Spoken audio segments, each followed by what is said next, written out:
bugün ulu önderimiz Heydər Əliyevin bizlere mirası olan birliğimizin ve sarsılmaz kardeşliğimizin simgesi Dünya Azərbaycanlılarının Həmrəylik günüdür efendim.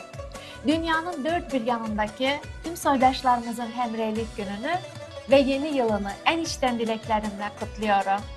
Həmrəylik günümüz kutlu olsun. Birliğimiz ebedi, geleceğimiz aydınlık olsun. El bilir ki sen benimsen, yurdum, yuvam, meskenimsen, anam doğma vətənimsən, ayrılar mı könül candan, Azerbaycan, Azerbaycan.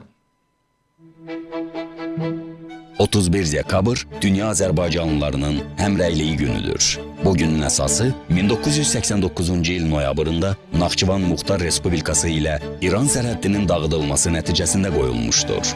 1991-ci ilin 16 dekabrında Naxçıvan Muxtar Respublikası Ali Məclisinin sədri Heydər Əliyev Dünya Azərbaycanlılarının birliyini yaratmağın əhəmiyyətini nəzərə alaraq dekabrın 31-ni Dünya Azərbaycanlılarının həmrəyliyi günü elan edir. Sonra bu təşəbbüs mərkəzi hakimiyyətin də dəstəyini qazanır və bütün Azərbaycanlılar bu günü rəsmi bayram kimi qeyd edir. Dünya Azərbaycanlılarının həmrəyliyi günü Azərbaycanlıların birlik şüarının simvolik günüdür.